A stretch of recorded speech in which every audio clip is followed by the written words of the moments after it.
एक दिन मेरे पिता ने हलवे के 2 कटोरे बनाए और उन्हें मेज पर रख दिया।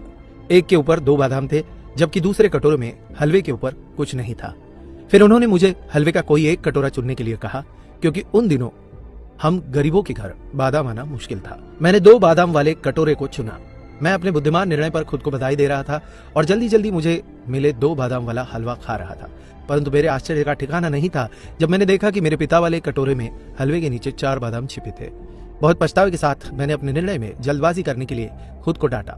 मेरे पिता मुस्कुराए और मुझे यह याद रखना सिखाया कि हमारी आंखें जो देखती है वह हरदम सच नहीं हो सकता। उन्होंने कहा कि यदि हम स्वार्थ की आदत को अपनी आदत बना लेंगे तो हम जीत कर भी हार जाएंगे। अगले दिन मेरे पिता ने फिर से हलवे के 2 कटोरे पकाए और टेबल पर रखे। एक कटोरे के शीर्ष पर 2 बादाम और दूसरा कटोरा जिसके ऊपर कोई बादाम नहीं था। फिर से उन्होंने मुझे अपने लिए एक कटोरा चुनने के लिए कहा। इस बार मुझे कल का संदेश याद था, इसलिए मैंने शीर्ष पर बिना किसी बादाम वाली कटोरी को चुना। परंतु मेरे आश्चर्य करने के लिए इस बार इस कटोरी के नीचे एक भी बादाम नहीं छिपा था। फिर से मेरे पिता ने मुस्कुराते हुए मुझसे कहा, मेरे बच्चे, हमें हमेशा अनुभवों पर भरोसा नहीं करना चाहिए, क्योंकि कभी कभी जीवन हमें धोखा देता है या हम पर चालें खेल सकता है। स्थितियों से कभी कभी ज्यादा परेशान या दुखी ना हो, बस अनुभव को एक सबक के रूप में समझो जो किसी भी पाठ्य पुस्तकों से प्राप्त नहीं किया जा सकता।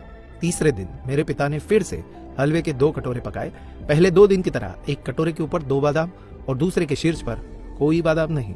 मुझे उस कटोरे को चुनने के लिए कहा जो मुझे चाहिए था, लेकिन इस बार मैंने अपने पिता से कहा, पिताजी पहले आप चुने। आप परिवार के मुखिया हैं और आप परिवार में सबसे ज्यादा योगदान देते हैं। आप मेरे लिए जो अच्छा होगा वही चुनेंगे। मेरे पिता मेरे लिए खुश थे। उन्होंने शीर्ष पर 2 बादाम के साथ कटोरा चुना, लेकिन जैसे ही मैंने अपने कटोरे का हलवा खाया, कटोरे के हलवे के एकदम नीचे 8 बादाम और थे।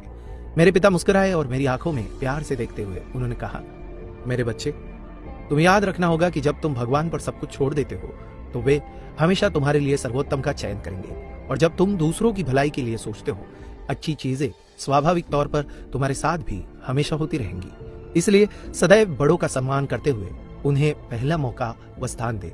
बड़ों का आदर सम्मान करोगे तो कभी भी खाली हाथ नहीं लौटोगे।